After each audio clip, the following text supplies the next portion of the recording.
વિદ્યુત ક્ષેત્ર રેખાનો concept actually કાલ્પનિક છે, બરાબર. વિદ્યુત ક્ષેત્રનું આપણે જે સૂત્ર લઈએ છીએ એ સૂત્ર તમે મેથેમેટિકલ કેલ્ક્યુલેશન માટે વાપરી શકો, પણ ક્ષેત્ર રેખાઓ કેવું છે, ચિત્રાત્મક રજૂઆત છે, એટલે કે પિક્ટોરિયલ રિપ્રેઝન્ટેશન છે. ફેરડેએ સૌથી પહેલાં આવો ખ્યાલ આપેલો કે વિદ્યુત ક્ષેત્ર રેખાઓ છે શું, બરાબર. તો સૌથી પહેલાં તો આપણે એ લઈએ કે જ્યારે ધન વિદ્યુતભાર હોય ત્યારે ગમે તે બિંદુઓ પાસે વિદ્યુત ક્ષેત્ર સદિશો તમે નોંધ કરતા હોઈશો, જેમ કે પી, ક્યુ, આર, આવા 3 બિંદુઓ છે, તો ત્યાં વિદ્યુત ક્ષેત્ર કેટલું થાય એની માટે આપણે ગણતરી તો આવા સૂત્રથી કરીએ છીએ કે E બરાબર કે ક્યુ અપોન આર સ્ક્વેર પ્રમાણે વિદ્યુત ક્ષેત્ર મળે, અને એની દિશા અહીંયા સદિશ દોરીને કરી શકાય. હવે આ બિંદુએ વિદ્યુત ક્ષેત્રનો સદિશ દોરીએ તો આ થોડોક લાંબો થાય, એને આપણે શું કહીશું, E1 કહીએ, બરાબર, અથવા તો EP કહીએ. અહીંયા વિદ્યુત ક્ષેત્રનો સદિશ થોડોક ટૂંકો થાય કારણ કે R વધે છે એટલે E ઘટે છે, બરાબર. તો EQ થશે, અને અહીંયા એનાથી એ ટૂંકો થાય એટલે ER થાય, બરાબર. તો આવી રીતે 3 સદિશો દોરો. તો અત્યારે જે મેં રજૂઆત કરી એ સદિશોની કરી, એમાં 2 વસ્તુ છે, દિશાય છે અને મૂલ્યય છે. પણ ફેરડેએ જે નોટેશન આપ્યું એમાં એને શું કર્યું કે એવા વક્રો દોર્યા કે પી, ક્યુ અને આરને એવી રીતે જોડી દીધા કે એમાં વિદ્યુત ક્ષેત્રની દિશા આવે પણ મૂલ્ય ના આવે. જેમ કે અત્યારે હું આમને જોડી દઉં તો આવી રીતે થશે, એટલે આ એક સળંગ રેખા બનશે, અને એ રેખા છેક ક્યુથી શરૂ થાય અને આમ અનંત અંતર સુધી જાય, બરાબર. અત્યારે આવી રેખા સળંગ છે, બરાબર, પણ ઘણીવાર આવી રેખા વક્ર પણ બને, જેમ કે પ્લસ અને બીજો પ્લસ વિદ્યુતભાર છે. તો અહીંયા વિદ્યુત ક્ષેત્રની દિશાઓ લેશું તો અહીંયા વિદ્યુત ક્ષેત્ર આ દિશામાં થશે, અહીંયા વિદ્યુત ક્ષેત્ર આ દિશામાં થશે, અને પરિણામી વિદ્યુત ક્ષેત્ર ઉપરની દિશામાં થશે, બરાબર, આવી રીતે. એટલે આ બંનેનું વિદ્યુત ક્ષેત્ર ઉપરની દિશામાં છે, બરાબર. એ જ રીતે જો અહીંયા ઋણ વિદ્યુતભાર હોય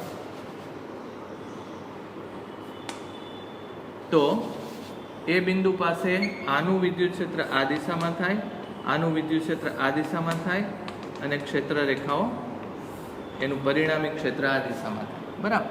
તો હવે જો તમે એની સળંગ રેખા દોરવા જાઓ તો અહીંયા કંઈક વિદ્યુત ક્ષેત્ર આવી દિશામાં આવે, અહીંયા વિદ્યુત ક્ષેત્ર આવી દિશામાં આવે, અને બધાને જો જોડી દો તો વક્ર આવો બને. એટલે યાદ રાખવું કે વિદ્યુત ક્ષેત્ર સદિશ અને વિદ્યુત ક્ષેત્ર રેખા બે સમાન નથી, બરાબર, ઇક્વલ નથી, બરાબર. વિદ્યુત ક્ષેત્ર ઉપરથી વિદ્યુત ક્ષેત્ર રેખા આવે, પણ વિદ્યુત સદિશ ઉપરથી વિદ્યુત ક્ષેત્ર રેખા આવે, પણ વિદ્યુત ક્ષેત્ર રેખા ઉપરથી વિદ્યુત સદિશ મેળવી ન શકાય. તો આપણે લાસ્ટ ટાઈમ જે લીધું કે વિદ્યુત ક્ષેત્ર રેખા એ વિદ્યુત ક્ષેત્ર સદિશ ઉપરથી મેળવવામાં આવે છે. વિદ્યુત ક્ષેત્રના સદિશો એ જે તે બિંદુએ વિદ્યુત ક્ષેત્રની પ્રબળતા આપે છે, અને સાથે સાથે જે તે બિંદુએ વિદ્યુત ક્ષેત્રની દિશા આપે છે. જો ધન વિદ્યુતભાર હોય તો ધન વિદ્યુતભારથી દૂર તરફ જતી દિશામાં વિદ્યુત ક્ષેત્રનો સદિશ હોય છે. પણ આવા વિદ્યુત ક્ષેત્રના સદિશો ઉપરથી એવા વક્રો દોરી શકાય છે કે જે એક બિંદુથી શરૂ કરીને, એટલે કે ધન કે ઋણ વિદ્યુતભારથી શરૂ કરીને બીજા વિદ્યુતભાર તરફ કાં તો અનંત તરફ આવી રેખાઓ જતી હોય છે. મેં લાસ્ટ ટાઈમ તમને કીધું હતું કે પી, ક્યુ અને આર બિંદુ ઉપર વિદ્યુત ક્ષેત્રના સદિશોના લંબાઈઓ નાની મોટી હોય છે, પણ બધાને તમે એક એવી રેખા વડે દોરી શકો કે એ રેખા ઉપરના તમામ બિંદુ ઉપર જે સ્પર્શક દોરવામાં આવે એ સ્પર્શક એ વિદ્યુત ક્ષેત્રની દિશા જ આપે. જેમ કે અહીંયા ધન અને ઋણ વિદ્યુતભાર ઉપર તમે આ રીતે વિચારી શકો કે કોઈ પણ બિંદુએ અહીંયા ધારો કે ધન વિદ્યુતભાર છે, અહીંયા ઋણ વિદ્યુતભાર છે, અને આ બિંદુ ઉપર વિદ્યુત ક્ષેત્રની તીવ્રતા લેવી હોય તો અહીંયા વિદ્યુત ક્ષેત્ર આ દિશામાં થશે, અહીંયા વિદ્યુત ક્ષેત્ર આ દિશામાં ઋણ તરફ વિદ્યુત ક્ષેત્ર થશે, અને એ બેનું સમતુલ્ય વિદ્યુત ક્ષેત્ર આ દિશામાં થશે, બરાબર. તો તમે આ જગ્યા ઉપર અહીંનો વિદ્યુત ક્ષેત્રનો સદિશ ડાબી બાજુથી જમણી બાજુ છે. ધારો કે આ બિંદુ ઉપર લેશો તો એ વિદ્યુત ક્ષેત્રનો સદિશ થોડોક આ બાજુ આવશે, અહીંયા લેશો તો વિદ્યુત ક્ષેત્રનો સદિશ નીચે તરફ આવશે. આ 3 બિંદુને એવી રીતે જો તમે જોડી દો કે જેથી કરીને આ ત્રણે ત્રણ સદીશો ઉપર દોરેલા વિદ્યુત ક્ષેત્રના સદીશો આ વક્રના સ્પર્શક થાય તો એને આપણે વિદ્યુત ક્ષેત્ર રેખા કહીએ છીએ. એટલે વિદ્યુત ક્ષેત્ર રેખા એ વિદ્યુત ક્ષેત્રની દિશા આપવા માટે 100% સક્ષમ છે, પણ અહીંયા વિદ્યુત ક્ષેત્રના મૂલ્યો મળતા નથી. બરાબર, કારણ કે વિદ્યુત ક્ષેત્રનું મૂલ્ય લેવા માટે વિદ્યુત ક્ષેત્રની સદિશની લંબાઈ લેતા હોય છે. જ્યારે તમે આમાં વક્રો દોરો છો ત્યારે વક્રની લંબાઈ અનંત જેવી હોઈ શકે અને કાં તો એક વિદ્યુતભારથી બીજા વિદ્યુતભાર સુધીની હોઈ શકે. એટલે આવી લંબાઈ તમને વિદ્યુત ક્ષેત્રની મૂલ્ય નથી આપતા, એટલે મૂલ્યની માહિતી આમાં ડિસએપિયર થઈ જાય છે. પણ એની સાથે તમે એક બીજો કોન્સેપ્ટ લઈ શકો, જેમ કે કોઈપણ જગ્યાએ વિદ્યુત ક્ષેત્ર રેખાઓની સંખ્યા ઘનતા, એટલે કે ઘનતા તમે જો લો તો એ ઘનતા એ જગ્યાના વિદ્યુત ક્ષેત્રના સમપ્રમાણમાં જ હોય છે. એટલે કે કોઈપણ જગ્યાએ વિદ્યુત ક્ષેત્ર રેખાઓ 10 આવતી હોય, બીજી કોઈ પણ જગ્યાએ વિદ્યુત ક્ષેત્ર રેખાઓ 5 આવતી હોય, તો તમે એમ કહી શકો કે 10 જ્યાં ક્ષેત્ર રેખાઓ છે ત્યાં વિદ્યુત ક્ષેત્ર 5 જ્યાં ક્ષેત્ર રેખાઓ છે એના કરતાં ડબલ અથવા તો બમણું છે. એટલે અહીંયા એક નવો કોન્સેપ્ટ આવે છે, એ છે ક્ષેત્ર રેખાઓની સંખ્યા ઘનતા. હવે સંખ્યા ઘનતા એટલે તમે કેવી રીતે વિચારી શકો એ પણ લઈએ. ધારો કે અહીંયા હું કોઈ વિદ્યુતભાર દોરું અને અહીંથી હું ક્ષેત્ર રેખાઓ આવી 3-4 દોરું, બરાબર. એકવાર હું આવું કરું અને આ બિંદુ ઉપર ધારો કે હું ક્ષેત્ર રેખાની સંખ્યા ઘનતા લેવા જાઉં તો અત્યારે 3 ક્ષેત્ર રેખાઓ ત્યાંથી પસાર થાય છે. કોઈ એમ કહે કે અહીંયા હું થોડીક વધારે વિદ્યુત ક્ષેત્ર રેખાઓ દોરું તો પણ દોરી શકાય. તો અહીંયા શું થાય છે કે વધારે 5 ક્ષેત્ર રેખાઓ પસાર થાય છે, તો સંખ્યા ઘનતા બે કેસમાં બદલાઈ ગઈ. પણ હકીકતમાં કોઈ પણ બિંદુ પાસે પસાર થતી ક્ષેત્ર રેખાઓની સંખ્યા કે સંખ્યા ઘનતા એ બીજા બિંદુની સાપેક્ષે લેવાની હોય છે. એટલે અહીંયા જ્યારે 3 હોય ત્યારે બીજી કોઈ જગ્યાએ 1 પસાર થતી હોય, તો અહીંયા 5 હોય તો બીજી કોઈ જગ્યાએ 2 કે 3 પસાર થતી હશે. એટલે સાપેક્ષતા હંમેશા આમાં અચળ રહેતી હોય છે. એટલે એક મુદ્દો અગત્યનો એ કે કેટલી ક્ષેત્ર રેખાઓ દોરી શકાય, તો કે ગમે તેટલી અથવા અનંત ક્ષેત્ર રેખાઓ દોરી શકાય. તમને જેટલી ક્ષેત્ર રેખાઓ દોરવી હોય એટલી ક્ષેત્ર રેખાઓ દોરી શકાય. એટલે આ એક બીજો એક અગત્યનો કોન્સેપ્ટ છે. બીજું કે સંખ્યા ઘનતા લેવા માટે આપણે ત્યાં ક્ષેત્રફળ ધારવું પડે છે. એટલે એકમ ક્ષેત્રફળને લંબરૂપે પસાર થતી ક્ષેત્ર રેખાઓની સંખ્યાને સંખ્યા ઘનતા કહેવાય છે. એટલે સંખ્યા ઘનતા શું કહેશો તમે? એકમ ક્ષેત્રફળને લંબરૂપે પસાર થતી ક્ષેત્ર રેખાઓની સંખ્યાને સંખ્યા ઘનતા કહેવાય. બરાબર. એટલે એકમ ક્ષેત્રફળ તમારે જુદી જુદી જગ્યાએ ધારવું પડે.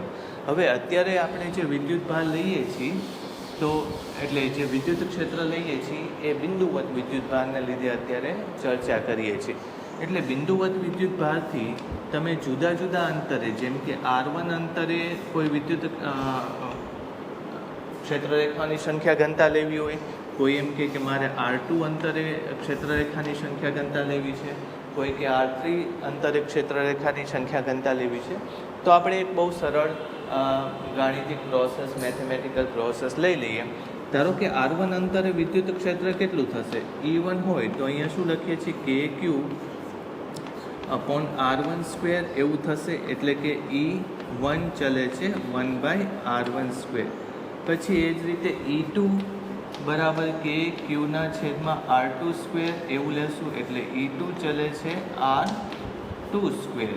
આવી રીતે. એટલે એ તો તમને ખબર છે કે વિદ્યુત ક્ષેત્ર એ E ચલે છે 1/R². આ પહેલી વાત. બરાબર. પછી બીજી વસ્તુ એ લેશું કે જુદા જુદા અંતરે તમે જે લંબ ક્ષેત્રફળ લેવાના છો બિંદુવત વિદ્યુતભારથી, એ કેવું હોવાનું? ક્ષેત્રફળ તો ગોળો જ હોવાનું, કારણ કે બિંદુવત વિદ્યુતભારથી ચોક્કસ અંતરે જે વિદ્યુત ક્ષેત્રફળો લેશો એ ક્ષેત્રફળ સ્વાભાવિક રીતે ગોળાના સ્વરૂપમાં પહેલાં નિર્માણ પામશે, પછી તમે એમાં નાના મોટા ક્ષેત્રફળો લઈ શકો. એટલે ગોળાનું ક્ષેત્રફળ શું લખવામાં આવે છે? તો કે 4πr² લખવામાં આવે છે. એટલે એ ચલે છે શું લખી શકાય? r² લખી શકાય. હવે ક્ષેત્રરેખાની સંખ્યા ઘનતાની વાત કરી તો ધારી લો કે આ ગોળામાંથી પસાર થતી ક્ષેત્રરેખાઓની સંખ્યા n હોય. કેટલી છે? n હોય. તો મોટા ગોળામાંથી એટલી જ થશે, કારણ કે આખો ગોળો લઈ લો તો ક્ષેત્રરેખાઓની સંખ્યા અહીંયા જેટલી હોવાની એટલી જ અહીંયા હોવાની. એટલે એ રીતે જો તમે ચર્ચા કરશો તો ક્ષેત્રરેખાની સંખ્યા ઘનતાને જો કેપિટલ N કહીએ તો એમાંથી પસાર થતા ક્ષેત્રરેખાઓની સંખ્યા ભાગ્યા એ કરવું પડે. બરાબર. હવે મેં તમને કીધું કે જે તે જગ્યાએ સંખ્યા ઘનતા એ કોના સમપ્રમાણમાં છે? આ સંખ્યા ઘનતા છે. આ પસાર થતી ક્ષેત્રરેખા. પછી અહીંયા શું લખશો? ક્ષેત્રરેખા સંખ્યા ઘનતા. બરાબર. પછી મેં તમને કીધું કે સંખ્યા ઘનતા એ કોના સમપ્રમાણમાં છે? તો કે વિદ્યુત ક્ષેત્રના. તો n ચલે છે E, આમ લખી શકાય. n ની જગ્યાએ શું લખી શકાય? n ના છેદમાં a. પછી e ની જગ્યાએ શું લખી શકાય? તો કે e ની જગ્યાએ લખી શકાય 1/r², કારણ કે એ 1/r² ના સમપ્રમાણમાં છે. n બરાબર n/a. અને બીજું તમે શું લખશો ત્યાં? E ચલે છે 1/r². પછી એ ને અહીંયા મૂકી દઈએ. એ શેના સમપ્રમાણમાં છે? તો કે એ r² ના સમપ્રમાણમાં છે. એટલે અહીંયા તમે r² કેન્સલ થઈ જશે. એટલે n કેવું થઈ જશે? અચળ. બરાબર. એનો મતલબ શું છે? કે ક્ષેત્રરેખાઓની સંખ્યા જે તે ક્ષેત્રફળમાંથી પસાર બિંદુવત વિદ્યુતભારથી જુદા જુદા અંતરે રહેલા ક્ષેત્રફળોમાંથી પસાર થતી ક્ષેત્રરેખાઓની સંખ્યા અચળ રહેશે. એનું શું કામ? એનું કારણ શું? તો કે વિદ્યુત ક્ષેત્ર 1/r ના સમપ્રમાણમાં હોય છે અને ક્ષેત્રફળ વિદ્યુત ક્ષેત્ર 1/r² ના સમપ્રમાણમાં હોય છે અને ક્ષેત્રફળ r² ના સમપ્રમાણમાં હોય છે. એટલે r² બેમાં કેન્સલ થઈ જાય છે. એટલે આપણે એમ કહી શકાય કે બિંદુવત વિદ્યુતભારથી ગમે તે ત્રિજ્યાનો ગોળો દોરો તો એમાંથી પસાર થતી ક્ષેત્રરેખાઓની સંખ્યા અચળ જ હોય છે. બરાબર. એટલે એક આ મુદ્દો આપણે અત્યારે લેવાનો હતો. બરાબર. હવે એમાં એક બીજો કોન્સેપ્ટ પણ આવતો હોય છે, એની પણ ચર્ચા કરી. આપણી ટેક્સ્ટબુકમાં જે રીતે ટૉપિક બનાવ્યા છે એ જ રીતે હું અહીંયા તમને સમજાવું.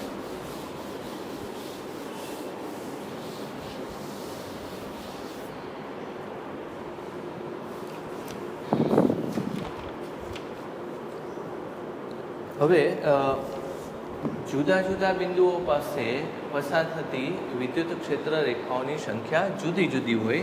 એટલે કે અહીંયા જો હું દોરું તો આ રીતે વિદ્યુત ક્ષેત્ર રેખાઓ દોરું તો વિદ્યુત ક્ષેત્ર રેખાઓની સંખ્યા ઘનતા અહીંયા વધારે લાગે છે. એટલા જ ક્ષેત્રફળમાં અહીંયા ઓછી હોય, એટલા જ ક્ષેત્રફળમાં અહીંયા ઓછી હોય છે. તો એનો મતલબ એમ કે દૂર જતાં જતાં વિદ્યુત ક્ષેત્ર નબળું કઈ રીતે પડે છે એ તમને અહીંયા ક્ષેત્રરેખાની સંખ્યા ઘનતા ઉપરથી ખબર પડી જાય. જો ક્ષેત્રરેખાની સંખ્યા ઘનતા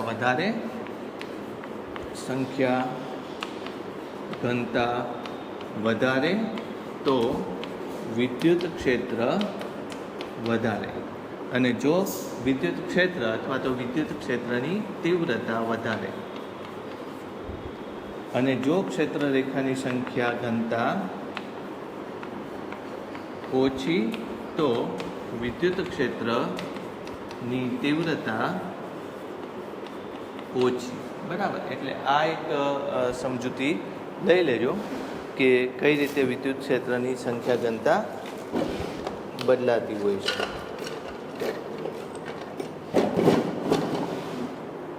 બરાબર. હવે એને વળી પાછું આપણે સમજવું હોય તો ઘનકોણના સંદર્ભમાં સમજી શકાય. મોટાભાગે જે ક્ષેત્રરેખાઓ લઈએ છીએ આપણે, એ ક્ષેત્રરેખાઓ કયા સંદર્ભમાં એની સંખ્યા ઘનતા લેતા હોય છે? તો કે ઘનકોણ. એટલે ત્રિપરિમાણ, ધારો કે દ્વિપરિમાણમાં આ ખૂણાને આપણે સમતલ કોણ કહીએ છીએ, બરાબર? તો સમતલ કોણ કેવી રીતે બનાવવામાં આવે છે? તો કે થીટા શેમાં? રેડિયનમાં બરાબર ચાપ ભાગ્યા ત્રિજ્યા એવું લખીએ છીએ આપણે, બરાબર? તો બરાબર એ જ રીતે ત્રિપરિમાણમાં ખૂણો બનાવવો હોય આમ, બરાબર? આમ દિવાલ હોય અને આપણે ત્રિપરિમાણમાં આમ ખૂણો બનાવવો તો એને ઘનકોણ કહેવામાં આવે છે. એટલે જ્યારે સંખ્યા ક્ષેત્ર રેખાઓ દોરવાની હોય તો ક્ષેત્ર રેખાઓ તો ત્રિપરિમાણમાં જતી હોય છે. એટલે આ રીતે ક્ષેત્ર રેખાઓ જતી હોય, બરાબર? તો ત્યાં આપણે આવી રીતના કોઈ ક્ષેત્રફળો લઈએ તો એ ક્ષેત્રફળો આ જે બિંદુ પાસે કોણ બનાવે એ કોણને આપણે શું કહેતા હોય છે? ઘન કોણ કહેતા હોય છે અને એને ઓમેગા વડે દર્શાવતા હોય છે. તો ઘન કોણ કેવી રીતે વ્યાખ્યાયિત કરાય છે? તો કે ઘન કોણ ઓમેગા બરાબર ક્ષેત્રફળ સામે ઘેરાતું ક્ષેત્રફળ, બરાબર? આ બિંદુને ઘેરતું ક્ષેત્રફળ ભાગ્યા ત્રિજ્યાનો વર્ગ, આવી રીતે લેવાતો હોય છે. હવે ધારી લો કે મેં જે આગળ સમજાવ્યું એ જ વસ્તુ આપણે સમજવી હોય તો અહીંયા P1 બિંદુ પાસે એક ક્ષેત્રફળ છે, P2 બિંદુ પાસે એક ક્ષેત્રફળ છે, P1 બિંદુ સુધીની ત્રિજ્યા R1 છે, P2 બિંદુ સુધીની ત્રિજ્યા ધારો કે R2 છે. તો તમારે ઘનકોણ તો બેયમાં સરખો જ થાય છે, કારણ કે નાનું ક્ષેત્રફળને આવરાતો અહીંયા ઘનકોણ કે દૂર જઈને મોટા ક્ષેત્રફળ દ્વારા આવરાતો ઘનકોણ બંને સરખા જ છે. એટલે જો ઘનકોણ બંને કિસ્સામાં લઉં તો ઘનકોણ બરાબર આનું ક્ષેત્રફળ એટલે P1 ક્ષેત્રફળ સીધું એમનેમ જ લખી લો, બરાબર? ભાગ્યા ત્રિજ્યાનો વર્ગ. ત્રિજ્યા કઈ છે? R1 સ્ક્વેર છે, બરાબર? એ જ રીતે બીજા માટે ઘનકોણ શું આવશે? તો કે P2 ભાગ્યા R2 સ્ક્વેર આવું આવશે. એટલે જો ક્ષેત્રફળ તમારે દર્શાવવું હોય, બરાબર, તો ક્ષેત્રફળ બરાબર ઘનકોણ ગુણ્યા ત્રિજ્યાનો વર્ગ થાય. કોઈ પણ અંતરે બિંદુવત વિદ્યુતભારથી R અંતરે ક્ષેત્રફળ કેટલું એ બિંદુને આવરતું હશે અથવા તો એન્ક્લોઝ કરતું હશે તો ઘનકોણ ગુણ્યા R સ્ક્વેર જેટલું ક્ષેત્રફળ આવરતું હશે.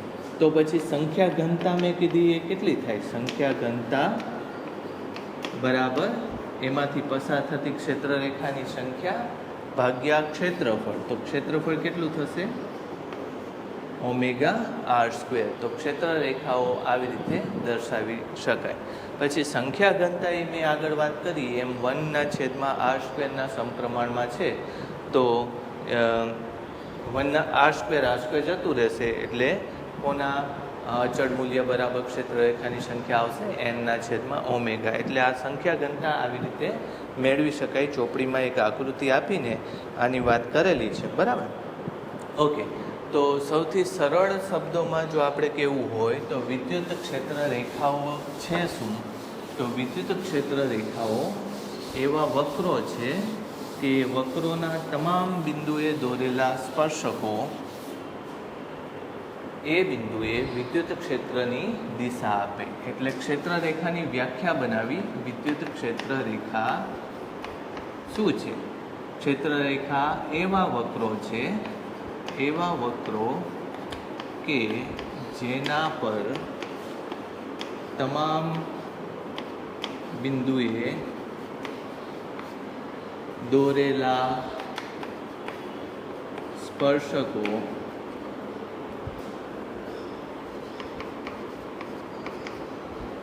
તે બિંદુ પર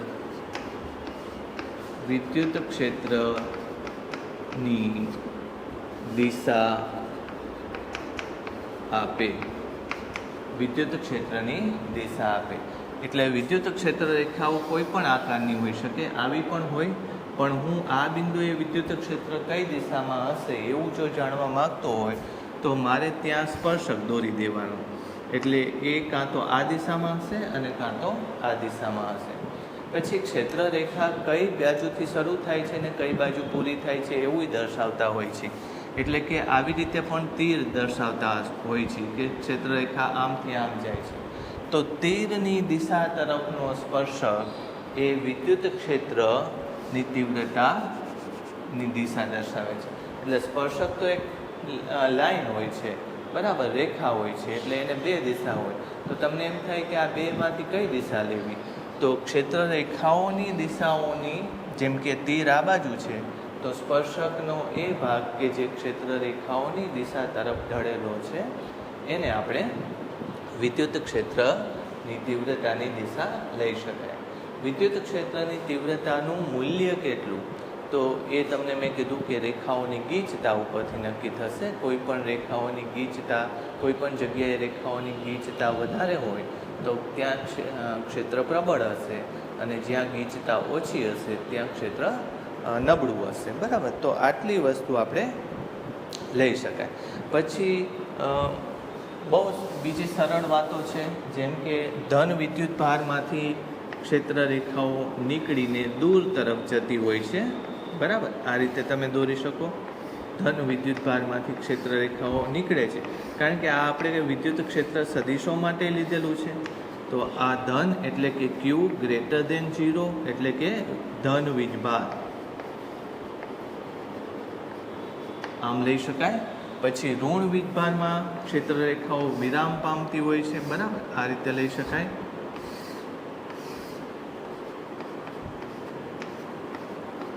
તો ક્ષેત્ર રેખાઓ ત્યાં વિરામ પામતી હોય છે. બંને વચ્ચે ડિફરન્સ સમજો. આની પહેલાં જે આકૃતિઓ લીધી હતી એ વિદ્યુત ક્ષેત્ર સદિશના સ્વરૂપમાં આપણે દર્શાવેલું કે ધન વીજભારમાંથી ક્ષેત્ર સદિશો દૂર જતા હોય છે. અત્યારે હું વાત કરું છું વિદ્યુત ક્ષેત્ર રેખાઓની. પછી ધન વિદ્યુત ભાર એકલો જ હોય તો ત્યાંથી શરૂ થઈને અનંત સુધી ક્ષેત્ર રેખાઓ લંબાતી હોય છે. ઋણ વીજભાર એકલો હોય તો ત્યાં અનંતથી લઈને ક્ષેત્ર રેખાઓ ત્યાં વિરામ પામતી હોય છે. એટલે ધન અને ઋણ વિદ્યુત ભાર માટે આવી રીતે દોરી શકાય. ઉપરાંત બે ધન વિદ્યુત ભારો હોય તો પણ તમે ક્ષેત્ર રેખાઓ દર્શાવી શકો કે આ ક્ષેત્ર રેખાઓ તો આ બાજુ જશે, બરાબર, પણ આમ જે ક્ષેત્ર રેખાઓ મેં અહીંયા દોરેલી બરાબર એવી તીવ્રતા નહીં આવે, કારણ કે અમુક જગ્યાએ ક્ષેત્ર રેખાઓ પોતાની દિશા બદલશે. એટલે કેવું બનશે? તો કે શરૂઆતમાં આમ કંઈક થવાનું, બરાબર, જાણે એકબીજાની હાજરીથી એકબીજા તરફ પવન ફૂંકાતો હોય અને ક્ષેત્ર રેખાઓ કોઈ માણસના વાળ હોય તો વાળ કઈ દિશામાં પવનની વિરુદ્ધ દિશામાં ગોઠવાય, એવી કંઈક ક્ષેત્ર રેખાઓ અહીંયા પણ ગોઠવાશે. એટલે આમ થશે, બરાબર.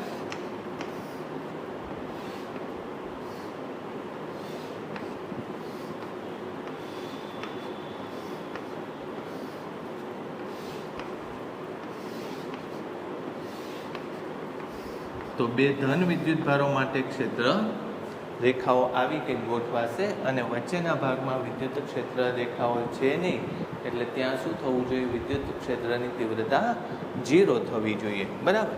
એક્ઝેક્ટ એના જેમ જ બે ઋણ વિદ્યુત ભાર, ધન અને ઋણ વિદ્યુત ભાર માટે વાત કરીએ તો એક ધન વિદ્યુતભાર છે. આ બે અત્યારે પહેલાં કેવા સમજો? છૂટા છૂટા છે. પણ હવે આપણે શું લઈએ? ધન અને ઋણ વિદ્યુત ભારો એકબીજાની નજીક મૂકેલા છે. નજીક મૂક્યા હોય તો જુઓ આ ક્ષેત્ર રેખાઓ અહીંયા સળંગ આવી જાય એટલે આમ જોઈન્ટ થઈ જશે, બરાબર. પછી આ ક્ષેત્ર રેખા આમ જતી હતી, આમથી આમ આવતી હતી, એટલે આ ક્ષેત્ર રેખાઓ આમ જોડાઈ જશે.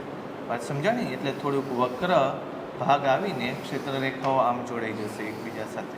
આ ક્ષેત્ર રેખાઓ આ રીતે. એટલે તમારી ટેક્સ્ટ બુકમાં આવી આકૃતિ આપેલી છે. ઘણા બધા નાના મોટા પ્રશ્નો આના લગતા આવતા હોય છે, બરાબર. પણ એના આપણે થોડાક મુદ્દાઓ લઈ લઈએ. તો પહેલાં મુદ્દાઓ લઈને પછી હું તમને થોડાક એક્સરસાઇઝ આમાં ક્ષેત્ર રેખાઓમાં GNEETમાં એક્સ્ટ્રા પ્રશ્નો આવે છે એની આપણે વાત કરીએ.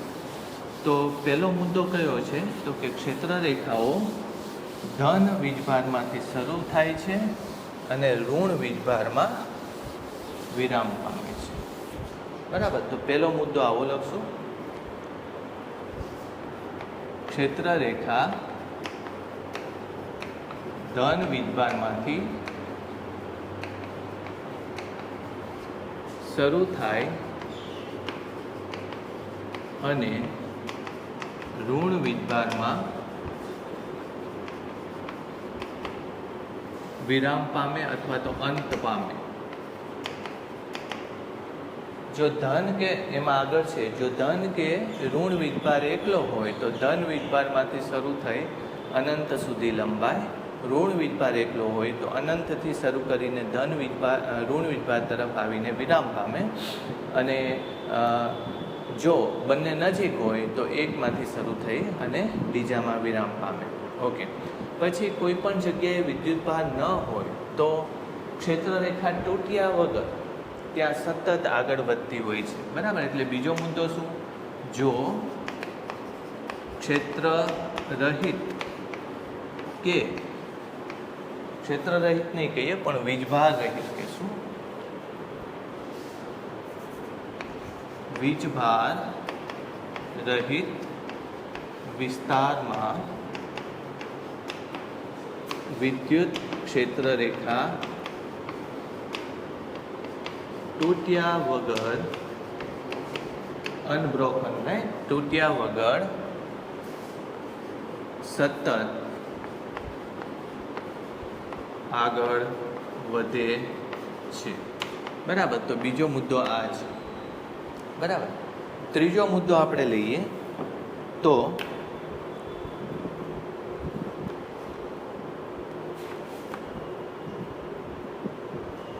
બે ક્ષેત્ર રેખાઓ ક્યારેય એકબીજાને છેદે નહીં.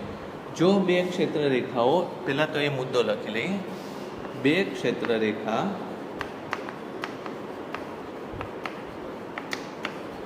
એકબીજાને ક્યારેય છેદે નહીં. બરાબર. શું કામ આવું કીધું? જો એ એકબીજાને છેદશે તો શું થશે? ધારો કે આ એક ક્ષેત્ર રેખા છે અને બીજી ક્ષેત્ર રેખા એને છેદીને આગળ વધે છે, તો એના પોઈન્ટ ઓફ ઇન્ટરસેક્શન એટલે કે છેદન બિંદુ ઉપર બે સ્પર્શકો દોરી શકાય. એક આ દિશામાં હોય, આને સ્પર્શક, અને બીજો આ દિશામાં હોય, એ આને સ્પર્શક છે. તો એક જગ્યાએ વિદ્યુત ક્ષેત્રની બે જુદી જુદી દિશા આવે, જે પોસિબલ નથી હોતું.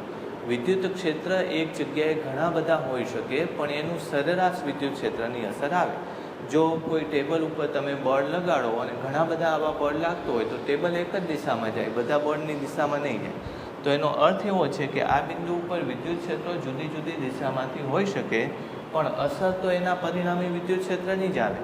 એટલે જ્યારે ક્ષેત્રરેખાઓ એકબીજાને છેદે ત્યારે બે કરતાં વધારે દિશાઓ શક્ય બને છે, બે અથવા બેથી વધારે દિશા શક્ય બને છે, જે વ્યવહારમાં હોતું નથી. એટલે વિદ્યુત ક્ષેત્ર રેખાઓ કોઈ દિવસ એકબીજાને છેદતી નથી.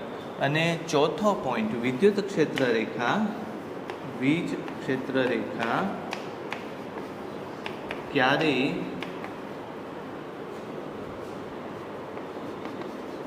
બંધ ગાળા રચે નહીં. વિદ્યુત ક્ષેત્ર રેખા ક્યારેય બંધ ગાળા ન રચે. એનો અર્થ શું છે એ સમજાવું કે ધારી લો કે એક વિદ્યુત ભાર અહીંયા મૂકીએ એટલે વિદ્યુત ક્ષેત્ર ઉત્પન્ન કરવા માટે વિદ્યુત ભારની હાજરી આવશ્યક છે. એટલે અહીંયાથી વિદ્યુત ક્ષેત્ર રેખા આમ જશે. હવે તમારે બંધ ગાળો રચવો હોય તો ક્યાંક ઋણ વીજભાર મૂકવો પડશે જેથી ક્ષેત્ર રેખા આમ વળીને એના તરફ આવે. બરાબર. પણ અહીંથી શરૂ થયેલી ક્ષેત્ર રેખા અહીં પૂરી થઈ જાય છે. પછી તમને એમ થાય કે આગળ એ હોય છે તો ખરી, આમ હોય છે પણ આમ હોય છે, એટલે અહીંથી આમ પાછું ચક્ર નથી જતું. એટલે બંધ ગાળો નથી. બધી ક્ષેત્ર રેખાઓ ધનમાંથી ઋણમાં જ જાય છે. એટલે ક્ષેત્ર રેખાઓ બંધ ગાળા રચતી નથી. આ ખૂબ અગત્યનો પોઈન્ટ. એટલે 4 પોઈન્ટ આવ્યા. 4 પોઈન્ટ બરાબર પાકા કરી લઉં. એનો પ્રશ્ન આપણે શું લખશું કે વિદ્યુત ક્ષેત્ર રેખા, ક્વેશ્ચન એવું, વિદ્યુત ક્ષેત્ર રેખાઓ માટે ધ્યાનમાં રાખવા જેવા મુદ્દાઓ લખો. ધ્યાનમાં રાખવા જેવા મુદ્દાઓ લખો. એ પ્રશ્ન કેટલા માર્કમાં આવે? 2 માર્કમાં આવે. કારણ કે 4 પોઈન્ટ છે. વિદ્યુત ક્ષેત્ર રેખાઓ માટે ધ્યાનમાં રાખવા જેવા મુદ્દાઓ લખો. આ 4 પોઈન્ટમાં પહેલો પોઈન્ટ કયો લીધો કે ધન વિદ્યુતભારમાંથી ક્ષેત્રરેખાઓ નીકળે છે, ઋણ વિદ્યુતભારમાં સમાઈ જાય છે. જો એકાકી વીજભાર હોય, ધન કે ઋણ એકલો વીજભાર હોય, તો એમાંથી નીકળી અનંત સુધી અથવા તો અનંતથી આવીને ત્યાં વિરામ પામે. આ પહેલો મુદ્દો. બીજો મુદ્દો આપણે શું લીધો તો કે વિદ્યુત ભાર વગરના વિસ્તારમાં વિદ્યુત ક્ષેત્ર રેખાઓ તૂટ્યા વગર અનબ્રોકન વે કે તૂટતી નથી. તૂટે ક્યાં તો કે જ્યાંથી શરૂ થવાનું હોય ત્યાં અને જ્યાં અંત પામવાનું હોય ત્યાં તૂટે. તો વીજભાર જ ન હોય તો તૂટ્યા વગર સતત આગળ વધે. એનો અર્થ એમ કે વિદ્યુતભાર ન હોય એવા વિસ્તારમાં વિદ્યુત ક્ષેત્ર હોઈ શકે. બરાબર. વિદ્યુત ક્ષેત્ર રેખાઓ જ્યાં હોય ત્યાં વિદ્યુત ક્ષેત્ર હોવાની શક્યતા છે જ અથવા હોય જ. બરાબર. પણ એ તમે કોઈ બીજા વિદ્યુતભારની અસરને લીધે આવેલું હોય એવું ગણી શકો. બરાબર. ત્રીજો પોઈન્ટ શું લીધો આપણે તો કે બે ક્ષેત્ર રેખાઓ એકબીજાને ક્યારેય છેદે નહીં, અને જો છેદે તો પોઈન્ટ ઓફ ઇન્ટરસેક્શન અથવા તો છેદન બિંદુ ઉપર બે કે તેથી વધારે ક્ષેત્રની દિશાઓ બને એ ક્યારે બનતું નથી, એટલે ક્યારે એકબીજાને છેદી ન શકે. અને ચોથો પોઈન્ટ વિદ્યુત ક્ષેત્ર રેખાઓ ક્યારેય બંધ ગાળા રચતી નથી. એનું કારણ એવું છે કે ધન વીજભારમાંથી શરૂ થયેલી ક્ષેત્રરેખા ઋણમાં જ વિરામ પામે, એટલે ધનમાં પાછી આવીને વિરામ પામી શકતી નથી. અને જો આવું થાય તો એક બીજી એ શક્યતા છે જે તમે આગળના ચેપ્ટરમાં ભણશો કે જો ક્ષેત્રરેખાઓ આવી રીતે બંધ ગાળો રચે તો એની અંદર વિદ્યુત ભારને, ધારો કે ક્યુ વીજભારને તમારે અહીંથી અહીંયા લઈ જવા માટે જે કાર્ય કરવું પડે એ કેટલું થાય તો કે કાર્ય બરાબર બળ ગુણ્યા સ્થાનાંતર એવું થશે. તો અહીંથી અહીંયા લઈ જવા માટે કેટલું તમારે બળ લગાડવું પડશે તો કે ક્ષેત્ર કેટલું છે, ધારી લો કે બધી જગ્યાએ ક્ષેત્ર કેટલું છે, અચળ છે, તો લાગતું બળ કેટલું થશે ક્યુ ગુણ્યા ઈ જેટલું. ક્ષેત્ર બધે અચળ છે એટલે હું સંકલન નહીં લઉં. અને ડી એટલે શું, આખા વર્તુળાકાર માર્ગનો પરિઘ એ કેટલો થશે તો કે 2πr થશે. હવે આની અંદર તમે જોશો તો 2πqer આવું થશે. 2πq, ક્યુ એટલે વિદ્યુતભાર એ પણ 0 નથી, ઈ એટલે વિદ્યુત ક્ષેત્ર પણ 0 નથી, ત્રિજ્યા નાની હોઈ શકે પણ 0 નથી. એનો મતલબ એમ કે આ કોઈ દિવસ 0 થાય નહીં. બરાબર. જો કરેલું કાર્ય બંધ માર્ગ ઉપર કરેલું કાર્ય 0 ન થાય તો એ ક્ષેત્ર કેવું કહેવાય, અસંરક્ષી ક્ષેત્ર કહેવાય. એ ક્ષેત્ર કેવું કહેવાય, અસંરક્ષી ક્ષેત્ર, નોન કન્ઝર્વેટિવ. બરાબર. Non conservative field of force કહેવાય. તો અસંરક્ષી ક્ષેત્ર વિદ્યુત ક્ષેત્રને આપણે અસંરક્ષી ક્ષેત્ર કહી શકાય. પણ વિદ્યુત ક્ષેત્ર આપણે સાબિત કરશું આગળ કે અસંરક્ષી નથી, કેવું છે, સંરક્ષી છે. બરાબર. એટલે પણ આવું બનતું નથી. બંધ ગાળો રચાય તો એ અસંરક્ષી થઈ શકે, એટલે વિદ્યુત ક્ષેત્ર બંધ ગાળો ન જ રચતી હોવી જોઈએ, જેથી કરીને આપણે એને સંરક્ષી ક્ષેત્ર પ્રૂવ કરી શકીએ. બરાબર. તો આ વિદ્યુત ક્ષેત્રને લગતો આપણે ટોપિક લીધો, ખૂબ અગત્યનો છે. એમાં મેં આગળ પાછળ તમને એક પ્રશ્ન લખાયો, એ પ્રશ્ન ખાસ ધ્યાન રાખજો. હવે જી નીટમાં આવી શકે એવા ક્વેશ્ચનની થોડીક વાત કરીએ.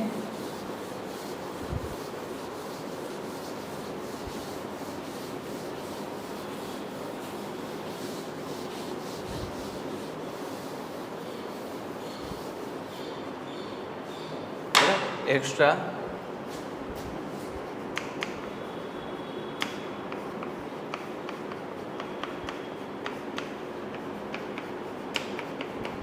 માટેના પ્રશ્નો જે પૂછાયેલા છે અને બહુ સ્ટાન્ડર્ડ ક્વેશ્ચન છે. તમને એમ લખ્યું હોય કે 3 ધન વીજભારો સમબાજુ ત્રિકોણના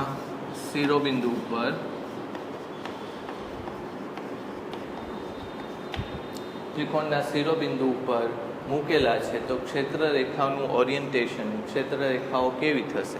તો મેં તમને કીધું કે આ બધી એકબીજા તરફ ફૂંક મારે છે અથવા પવન મારે છે એવી રીતે વિચારશો તો તમે ક્ષેત્રરેખાઓ સહેલાઈથી દોરી શકશો. તમે ક્ષેત્રરેખાઓ પહેલાં આમ દોરતા હતા. બરાબર. હવે તમારે શું વિચારવાનું, અહીંથી એ પવન આવે છે, અહીંથી એ પવન આવે છે, તો ક્ષેત્રરેખા કઈ બાજુ ઉડશે, તો આ ક્ષેત્રરેખા તો અહીંયા જ રહેશે. બરાબર. પછી આ ક્ષેત્રરેખાઓ આમ જશે. બરાબર. આવું થશે. પછી આપણે 2 માટે જેમ દોર્યું હતું ને એ જ રીતે દોરી શકાય.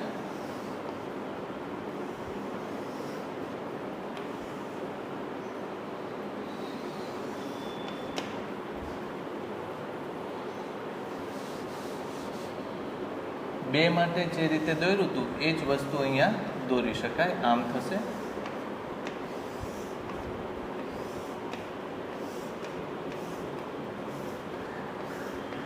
બરાબર, આ રીતે થશે.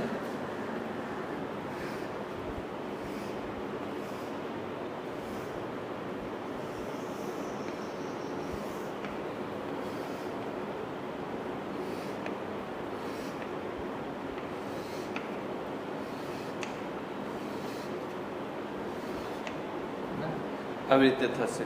તમને એમ થાય કે ત્રિકોણના બધા બિંદુ ઉપર ક્ષેત્ર 0 હોય, તો એવું નથી. ત્રિકોણમાં કદાચ આવી રીતે એક ક્ષેત્રરેખા આવે તો ત્યાંથી અંદરથી આમ નીકળે પાછી. સમજાય?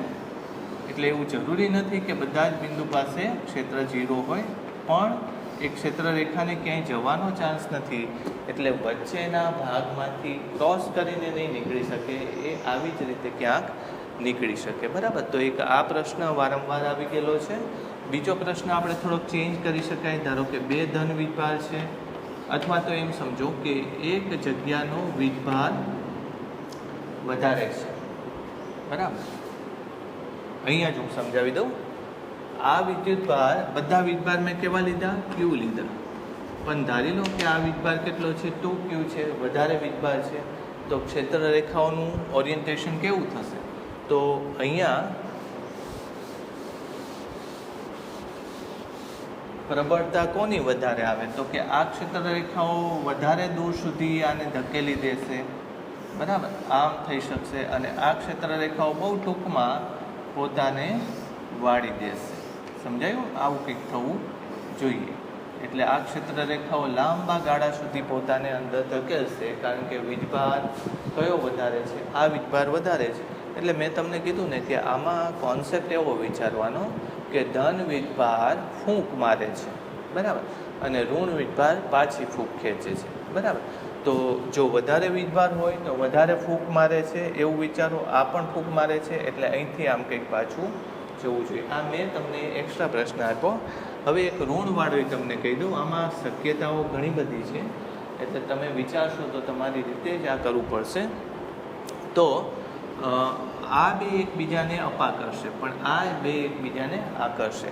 એટલે અહીંયા કેવું થશે? તમારે આ બે વીજભારનું અપાકર્ષણ બળને લીધે અહીંયા તમારે આવું કંઈક વિચારવું પડશે કે ક્ષેત્રરેખાઓ એકબીજાને દૂર ધકેલે છે. બરાબર, આવું થશે. પણ આ બે પાછું શું થાય છે? એકબીજાને આકર્ષે છે, એટલે આમ થશે ક્ષેત્રરેખાઓ.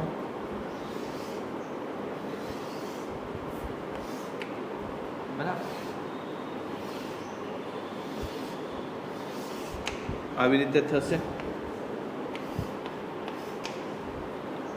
અને વચ્ચેના ભાગમાં પણ ક્ષેત્રરેખાઓ આવે, જેમ કે આમ આવે તો હવે આમ જતી રહેશે ક્ષેત્રરેખાઓ. બરાબર, એટલે અમુક ભાગ એવો અહીંયા ક્યાંક મળે તમને જ્યાં વિદ્યુત ક્ષેત્ર 0 હોઈ શકે. બાકી બધા ભાગમાં ક્ષેત્રરેખાઓ આવી રીતે આવતી હશે. એટલે આ મેં શેમાં વાત કરી? એક વીજભાર કયો છે? ઋણ છે. બીજા કયા વીજભારો છે? ધન વીજભાર છે.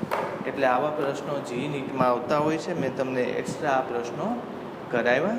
તમે પેજ નંબર 23 થી લઈને તમારે પેજ નંબર 25 સુધીની મેં ડિસ્કશન અહીંયા કરી નાખી છે. બરાબર, હવે આપણે એનાથી આગળ વિદ્યુત ફ્લક્સની વાત કરવાની છે. ટોપિકનું નામ છે વિદ્યુત ફ્લક્સ, ઇલેક્ટ્રિક ફ્લક્સ.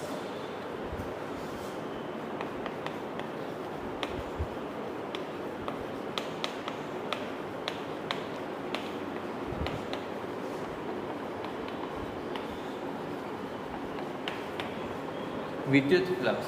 હવે વિદ્યુત ફ્લક્સ આમ તો આપણે ફ્લક્સ વોલ્યુમ ઓફ લિક્વિડ એના ઉપરથી આ શબ્દ આવેલો છે. હવે એ સમજીએ કે છે શું. ઘણીવાર તમે જોયું હોય કે ચોમાસામાં ન્યૂઝપેપરમાં એવું આવ્યું હોય કે નર્મદા ડેમ કે કોઈ ડેમ છલકાયો, અને એમાંથી પર સેકન્ડ આટલા ક્યુબિક અથવા તો આટલા મિલિયન ક્યુબિક ઘન મીટર જેટલું પાણી વહી રહ્યું છે, તો એ ફ્લક્સનો આઈડિયા આપે છે. બરાબર. એટલે બને છે કેવું કે ધારી લો કે કોઈ પાઇપમાં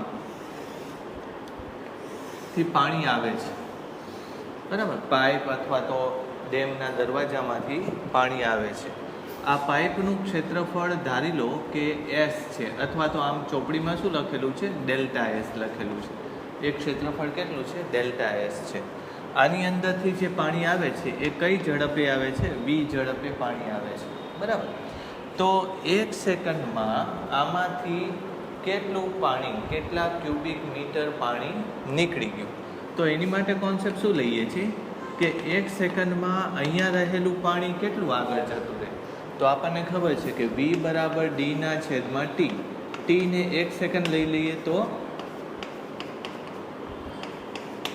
ટીને જો 1 સેકન્ડ લઈએ તો ડી એટલે કે પાણીએ કાપેલું અંતર એના વેગ જેટલું થાય. એટલે 1 સેકન્ડમાં એ પાણી કેટલું આગળ ગયું હશે? તો કે v જેટલું આગળ ગયું હશે. એટલે આ લંબાઈ થઈ ગઈ. પછી એના આડછેદનું ક્ષેત્રફળ ખબર છે, ડેલ્ટા એસ. એટલે 1 સેકન્ડમાં આની અંદરથી પસાર થયેલા પાણીનું કદ જો લઈએ તો કદ શું થશે? v ગુણ્યા ડેલ્ટા એસ અથવા તો ds. એટલે આ કદ થશે. એટલે 1 સેકન્ડમાં આપેલા આડછેદમાંથી પસાર થયેલા પાણીનું કદ કેટલું થશે? v ગુણ્યા ડેલ્ટા એસ.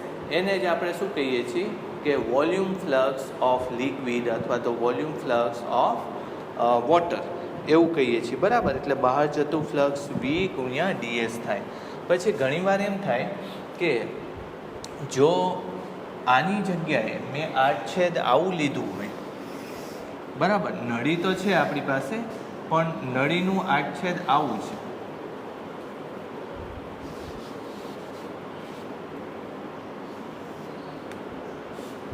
બરાબર.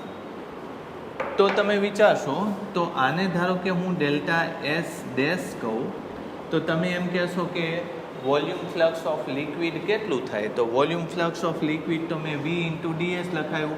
એટલે જે વોલ્યુમ ફ્લક્સ અને ફ્લક્સ કહેશું, પછી વોલ્યુમ ફ્લક્સ અત્યારે કેટલું થશે? v ગુણ્યા ડેલ્ટા એસ ડેશ. પણ તમે જુઓ તો નળી તો બે એક જ છે. બરાબર. બેમાં વેગ પણ કેટલો છે? સમાન જ છે. તો 1 સેકન્ડમાં પ્રવાહીના બહાર નીકળવાનો દર સરખો જ રહેવો જોઈએ. પણ અત્યારે બેમાં ફ્લક્સ જુદું જુદું આવ્યું. એકમાં v ગુણ્યા ડેલ્ટા એસ આવ્યું, બીજામાં v ગુણ્યા ડેલ્ટા એસ ડેશ આવ્યું. એટલે તમને તરત ખબર પડી જાય કે ભૂલ ક્યાં થઈ. નળી સમાન છે, પ્રવાહી સમાન છે, વેગ સમાન છે, પ્રવાહી બહાર નીકળે છે એ સમાન છે. ધારી લો કે 5 મિનિટમાં ડોલ ભરાઈ જતી હોય તો બે નળીઓમાં 5 મિનિટમાં જ ડોલ ભરાય છે. તો ફ્લક્સ બેમાં કેવું આવવું જોઈએ? સરખું આવવું જોઈએ. તો આમાં તમને ખબર પડી જાય ભૂલ ક્યાં થઈ છે. અહીંયા જે એનું ક્ષેત્રફળ છે એ પ્રવાહીના વેગને લંબ લીધું છે. બરાબર. એટલે ક્ષેત્રફળ કેવું હોવું જોઈએ? લંબ હોવું જોઈએ. જ્યારે અહીંયા જે ક્ષેત્રફળ છે એ વેગને લંબ દિશા સાથે કંઈક ખૂણો બનાવે છે, અથવા તો ક્ષેત્રફળની લંબ દિશા એ વેગની દિશા સાથે કંઈક ખૂણો બનાવે. ક્ષેત્રફળની લંબ દિશા વેગની દિશા સાથે કંઈક ખૂણો બનાવે છે. જો એ ખૂણો થીટા બનતો હોય તો તમારે શું કરવું પડે? એક ક્ષેત્રફળ એસ ડેશ નહીં લેવાનું, પણ કેટલું લેવું પડે? એસ ડેશનો વેગની દિશાનો ઘટક લેવો પડે. એટલે સાચું ફ્લક્સ આ નહીં થાય, પણ ફ્લક્સ કયું થશે? ફ્લક્સ બરાબર v પછી ડેલ્ટા એસ ડેશ અને એનો આ દિશાનો ઘટક. એટલે શું લખશો તમે? કોસ થીટા લખશો. એટલે ડેલ્ટા એસ ડેશ કોસ થીટાની કિંમત થવાની કેટલી? ડેલ્ટા એસ આના જેટલી જ થવાની. અથવા બીજી રીતે કહી શકાય કે આવી રીતે ત્રાંસુ ક્ષેત્રફળ છે ને, અહીંથી પ્રકાશ ફેંકો છો તો આ લંબ દિશામાં, કોને લંબ દિશામાં? વેગને લંબ દિશામાં જે પડછાયો પડે એ પડછાયો સાચા ક્ષેત્રફળ તરીકે લેવો પડે તો તમારે ફ્લક્સ સાચું આવે. તો ફ્લક્સ માટે બહુ સરસ વાત આપણે સમજ્યા કે વેગ કોનું ફ્લક્સ માટે? પ્રવાહીના ફ્લક્સ માટે વેગ ગુણ્યા આડછેદનું ક્ષેત્રફળ, પણ એ ક્ષેત્રફળ કોને લંબ હોવું જોઈએ? વેગની દિશાને લંબ હોવું જોઈએ. નહીંતર તમે આમ પણ લખી શકો. આમ ન લખવું હોય તો એક બીજો સરળ રસ્તો છે, વેગ સદિશ ડોટ n એકમ સદિશ અને બાજુમાં શું લખશો? Delta S. બરાબર. તો આ n એકમ સદિશ કોને છે? વેગની દિશાને લંબ, સોરી, વેગની દિશામાં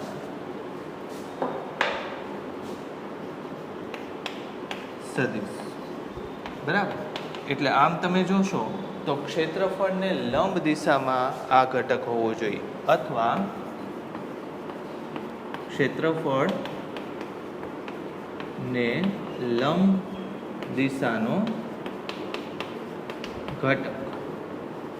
બરાબર. દિશાનો ઘટક નથી, પણ શું છે? એકમ સદિશ.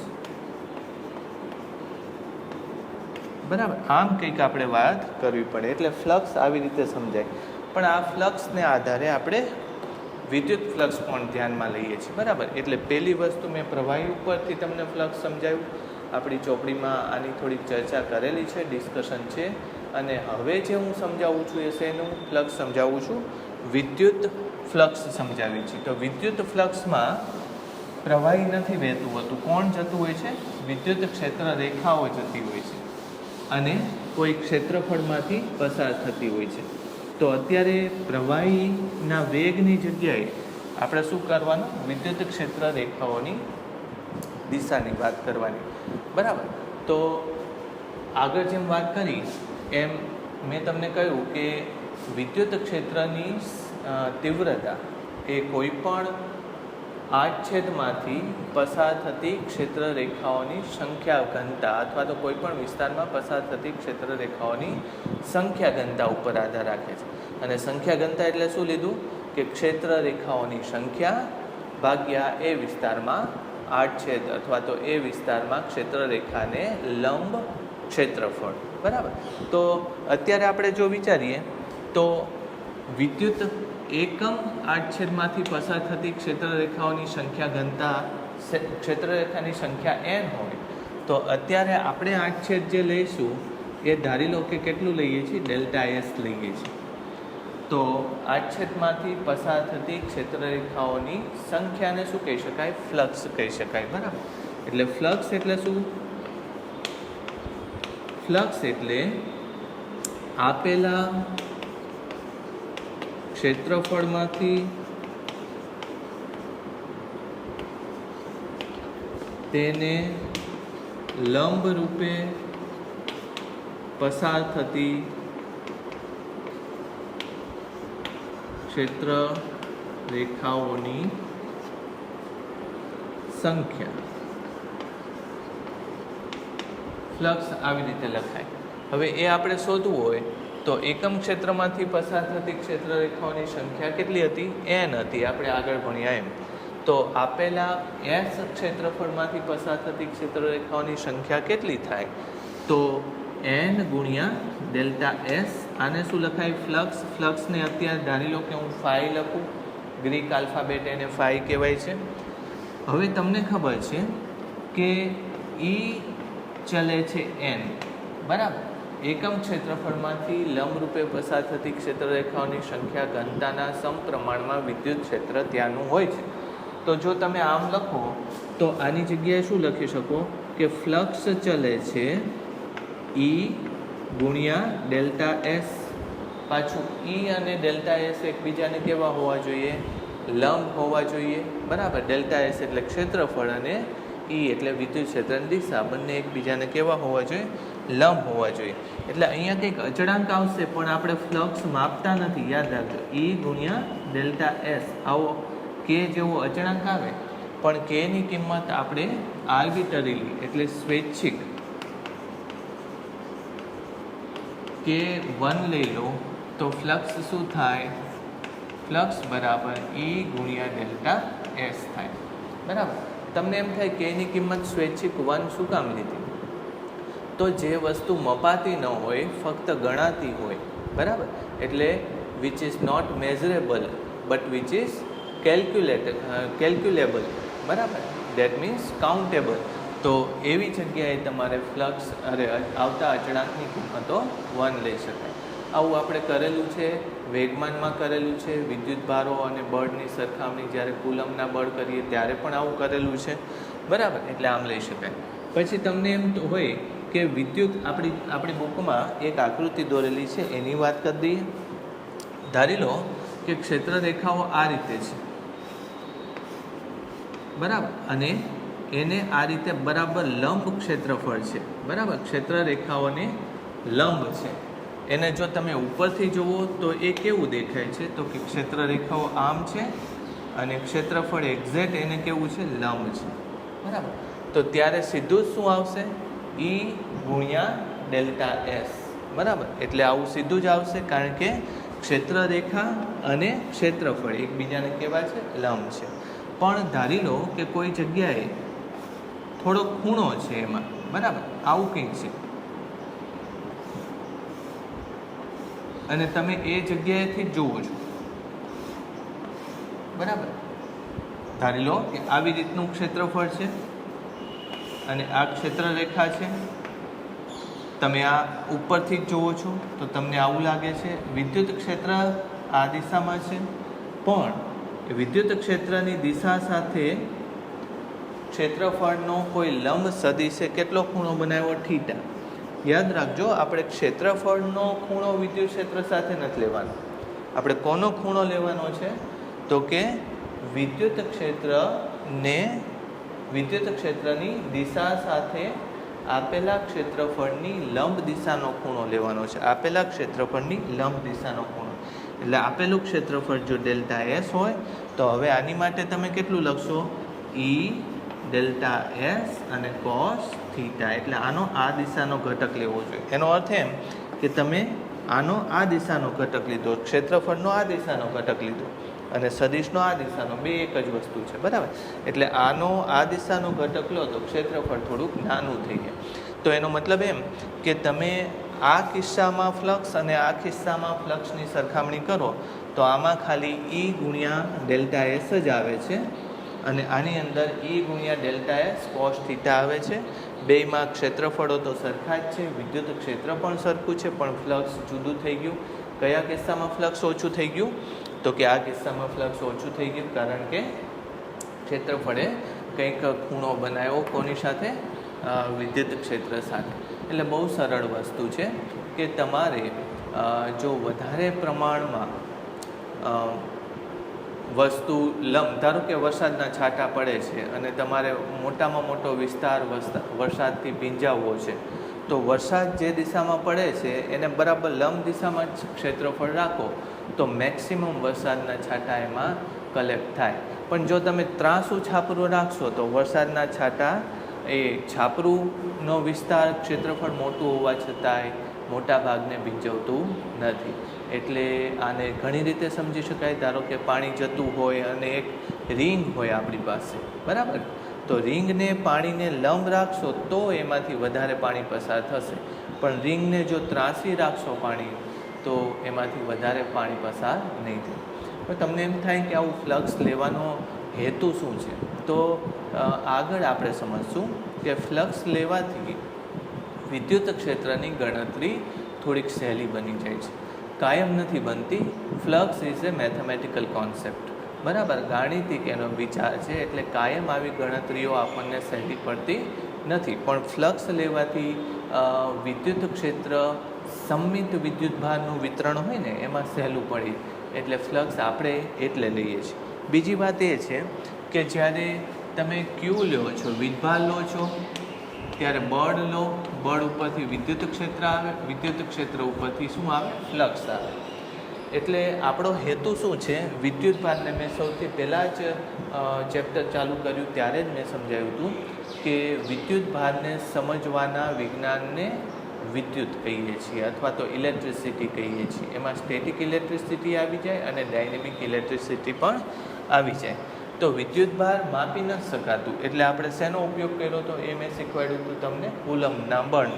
પણ કુલમના બળમાં મુશ્કેલી છે કે એમાં કે ક્યુના છેદમાં આર સ્ક્વેર અને પાછો સદિશ આવે છે, એટલે આની 3 દિશાઓ, અંતર, 2 વિદ્યુતભારો, એટલે 4 જુદા જુદા ચલો તમે બદલો ત્યારે તમને બળ મળે છે. જ્યારે વિદ્યુત ક્ષેત્રમાં થોડુંક સહેલું થઈ જાય છે, કે ક્યુના છેદમાં આર સ્ક્વેર અને એન જેવું આવે છે, એટલે આમાં આ સ્મોલ ક્યુ જતો રહે છે, એટલે થોડુંક સહેલું બને છે. પણ આના 3 દિશાઓ આવે છે. જ્યારે ફ્લક્સ એ કેવી રાશિ છે? ફ્લક્સ અદિશ રાશિ છે. યાદ રાખજો, ફ્લક્સ કેવી રાશિ છે? અદિશ રાશિ છે. અદિશ રાશિમાં આવો સદિશ આવતો નથી, એટલે એને દિશાઓ આવતી નથી. એટલે તમે જ્યારે વિદ્યુત ભારની માહિતી લેવા જાઓ તો બળ થોડુંક અઘરું પડે, એનાથી સહેલું થોડુંક વિદ્યુત ક્ષેત્ર પડે, એટલે એમાં તમે જતા રહ્યા કોન્સેપ્ટમાં. વિદ્યુત ક્ષેત્રથી એક સ્ટેપ આગળ જાઓ ફ્લક્સમાં તો એ અદિશ બની જાય છે, તો એ તો વધારે સહેલું પડે છે વીજભારની માહિતી માટે. એટલે ફ્લક્સ એ રીતે આપણને ઘણું ઉપયોગી છે, બરાબર. હવે ફ્લક્સ માટે મેં તમને આ 2 વાત કરી એ સમતલો જ લીધા, પણ ફ્લક્સ એ કોઈ પણ સપાટી માટે લઈ શકાતું હોય છે. ફ્લક્સ માટે તમે અનિયમિત સપાટી પણ લઈ શકો, બરાબર. જેમ કે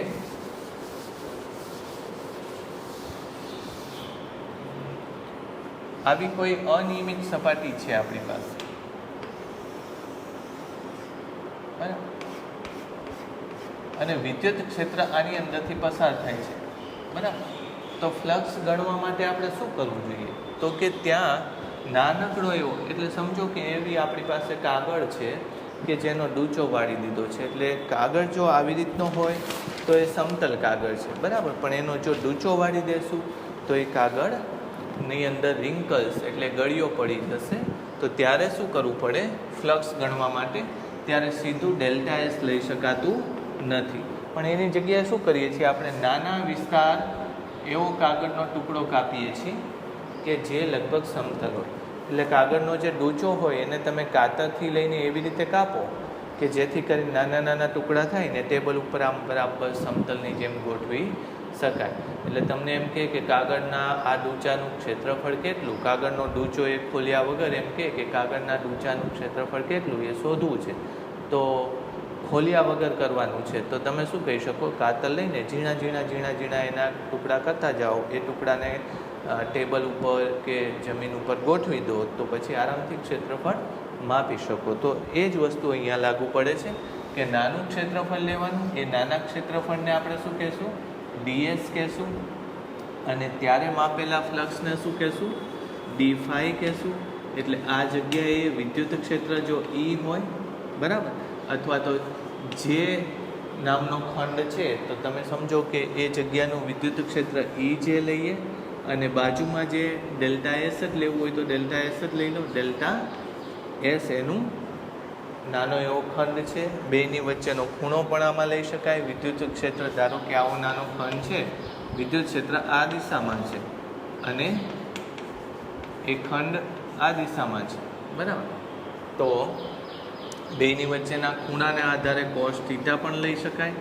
અને આવા તમામ નાના મોટા જે ક્ષેત્રફળો છે આડાવડા ગોઠવાયેલા છે, એ બધા જ ક્ષેત્રફળો માટે તમે આવું ફ્લક્સ માપી લો. અને અત્યારે ડેલ્ટા ફાઈ કહીએ તો ફાઈ બરાબર શું કહી શકાય? Delta phi 1 plus delta phi 2 એવી રીતે લઈ શકાય, બરાબર સિગ્મા E જે પછી ડેલ્ટા એસ cos θ જેની કિંમત 1 થી લઈને જેટલા જ ક્ષેત્રફળ હોય બધા માટે લઈ શકાય.